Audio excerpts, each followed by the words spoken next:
നിങ്ങളിൽ പലരും നമ്മളോട് ചോദിച്ചൊരു കാര്യമാണ് നമ്മുടെ എയുടെ ദേവസ്വം ബോർഡ് എയുടെ സിലബസ് എന്തായിരിക്കും? അപ്പൊ അതിൽ നോൺ ടെക്നിക്കൽ കാര്യങ്ങളൊക്കെ ഉണ്ടോ?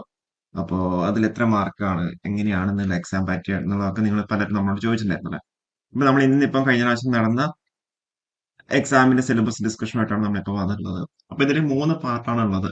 General knowledge, current affairs, renaissance in Kerala. ഇതിന് 10 മാർക്ക് ഉണ്ട്. ഓക്കെ. പിന്നെ നമ്മുടെ ഇലക്ട്രിക്കൽ ക്വാളിഫിക്കേഷനെ ബേസ് ചെയ്തിട്ടുള്ള ക്വസ്റ്റ്യൻസ് ഉണ്ടാവും. അതിന് എന്ത് 80 മാർക്ക്. പിന്നെ temple affairs, Hindu culture, customs and traditions, various Devaswom board etcetera, അതിന് 10 മാർക്ക്. അപ്പൊ ടോട്ടല് ഔട്ട് ഓഫ് 100 ആണ് എന്ത് നമ്മൾ എക്സാംസ് കണ്ടക്ട് ചെയ്യുന്നുണ്ടാവുക. അപ്പൊ അത് നമ്മൾ ഡീറ്റെയിൽഡ് സിലബസ് വരുവാണെങ്കിൽ general knowledge, current affairs, Kerala renaissance 10 മാർക്കോടെ പറഞ്ഞിട്ടുണ്ട്. അപ്പൊ നിങ്ങൾ ഇത് ഇപ്പൊ പഠിക്കണം നമ്മൾ ഒരിക്കലും പറയുന്നില്ല. ഇത് ലാസ്റ്റ് മൊമെന്റിൽ നോക്കിയാലും കൂടി മതിയാവും. ഓക്കെ. അപ്പോ current international and national regional events, അതേപോലെ achievements in the field of politics, science, technology കാര്യങ്ങൾ.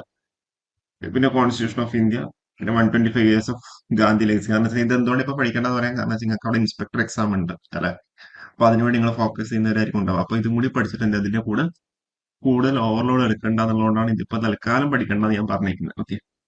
പബ്ലിക് അഡ്മിനിസ്ട്രേഷൻ കാര്യങ്ങൾ, പിന്നെ സ്റ്റേറ്റ് ആൻഡ് യൂട്ടി, പിന്നെ Indian economy, national income, per capital income, എൻവയോൺമെന്റൽ ചലഞ്ചസ്. ഓക്കെ. പിന്നെ social and welfare, social security and social development, Kerala renaissance. അതൊക്കെയാണ് India 10 മാർക്കിൻ്റെത്. അത് അവിടെ നിൽക്കട്ടെ. പിന്നെ നമ്മുടെ പാർട്ട് 2 നമ്മൾ ഇലക്ട്രിക്കൽ എഞ്ചിനീയറിംഗിനെ ബേസ് ചെയ്തിട്ടുള്ള ക്വസ്റ്റ്യൻസ്. അതിന് എത്ര 80 മാർക്കാണ് ഉള്ളത്. ഈ ബേസിക് ഇലക്ട്രിക്കൽ എഞ്ചിനീയറിംഗിന് 15 മാർക്ക്, അതായത് K C L, K V L, മെഷീനാർട്സ്, നോട്ടനാർട്സ്. പിന്നെ നമ്മൾ എന്താ മാഗ്നറ്റിക് സർക്യൂട്ട്സിന്റെ കമ്പാരിസൺ. ഓക്കെ. അതേപോലെ സീരീസ് പാരലൽ മാഗ്നറ്റിക് സർക്യൂട്ട്സ് കാര്യങ്ങൾ. പിന്നെ A C fundamentals. Okay. R M S value എന്താണ്, ആവറേജ് വാല്യൂ എന്താണ്, ഫോം ഫാക്ടർ എന്താണ്, പീക്ക് ഫാക്ടർ എന്താണ്. പിന്നെ R L, R C, R L circuit analysis. Active power എന്താണ്, reactive power, apparent power, resonance. പിന്നെ നമ്മുടെ three phase systems, R delta കണക്ഷനും പിന്നെന്താ അതിന്റെ കൺവേർഷനും കാര്യങ്ങളൊക്കെ. പിന്നെന്താ നെറ്റ്വർക്ക് തിയറി എന്ന് പറഞ്ഞിട്ടാണ് ഇന്ത്യ 10 മാർക്ക് അവിടെ പറഞ്ഞിട്ടുണ്ട്. അതായത് നമ്മളെ theorems, superposition theorem, Thevenin's theorem, Norton's theorem, reciprocity theorem, maximum power transfer theorem, പിന്നെ ഇൻഡിപെൻഡന്റ് സോഴ്സ്. അപ്പൊ ബേസിക് ഇലക്ട്രിക് അല്ലെങ്കിൽ സർക്യൂട്ട്സ് നിങ്ങൾക്ക് അവിടെ നിന്ന് കിട്ടി. സർക്യൂട്ട്സ് പറഞ്ഞാൽ electrical circuits plus magnetic circuits. 25 mark നിങ്ങൾക്ക് അവിടെ കിട്ടി. ഓക്കെ. ഔട്ട് ഓഫ് 80ൽ 25 മാർക്സ് എന്താ ഈ ബേസിക് ആയിട്ടുള്ള സംഭവത്തിന് നമുക്ക് അവിടെ കിട്ടി.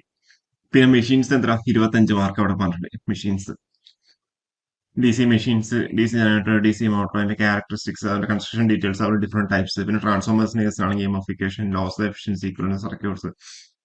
പിന്നെ synchronous machines, alternator, synchronous motor, പിന്നെ induction motor, three phase and single phase induction motor. എല്ലാം കൂടി പഠിച്ചു ഞാൻ എത്ര 25 മാർക്ക്. അപ്പോൾ ഔട്ട് ഓഫ് 8 നമുക്ക് കൊടുക്കാം 50 മാർക്ക് അവിടെ ആയിട്ടുണ്ട്. കൺട്രോൾ സിസ്റ്റത്തിന് വെയിറ്റേജ് കുറവാണ്, 5 മാർക്കേ ഉള്ളൂ. Open loop and close loop systems, സിഗ്നോഗ്രാഫ്, transformations, Mason's gain formula, arch criteria, stability criteria, steady state coefficient stability. 5 mark. പിന്നെ നമ്മുടെ ഇലക്ട്രോണിക്സിന് അവിടെ 5 മാർക്ക്, 15 മാർക്ക് അവിടെ പറഞ്ഞിട്ടുണ്ട്. Analog electronics, digital electronics, micro processor, എല്ലാം കൂടി 15. അത് മിക്കവാറും 5, 5, 5 എന്ന രീതിയിലായിരിക്കും അവർ മാർക്ക് ഡിസ്ട്രിബ്യൂഷൻ നടത്തുന്നുണ്ടാവുക.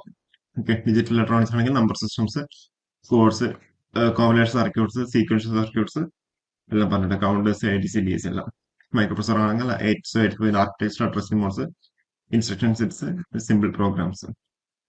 പിന്നെ അവിടെ പവർ സിസ്റ്റത്തിന് 5 മാർക്ക്, പവർ ഇലക്ട്രോണിക്സിന് എത്ര 5 മാർക്ക്. പിന്നെ പാർട്ട് 3 എന്ന് പറയുന്നത് temple affairs, Hindu culture, customs and traditions, various Devaswom board etcetera. 10 mark. ഇത് വേണമെന്നുണ്ടെങ്കിൽ നമ്മൾ ഏറ്റവും അവസാനം നിങ്ങൾക്ക് വേണം നിങ്ങൾ പറഞ്ഞു കഴിഞ്ഞാൽ നമുക്ക് ഇതിന്റെ പ്രീവിയസ് ക്വസ്റ്റ്യൻ ഡിസ്കഷൻ വേണമെങ്കിൽ നമുക്ക് ചെയ്യാം. അതായത് ടെമ്പിൾ അഫയേഴ്സ് കാര്യങ്ങളൊക്കെ നമുക്ക് കുറെ എക്സാംസിനൊക്കെ ചോദിച്ച കുറെ കാര്യങ്ങളുണ്ടാവും. അതിന്റെ ഓൾമോസ്റ്റ് അത് റിപ്പീറ്റ് ആയിട്ട് വരുന്നുണ്ടാവും.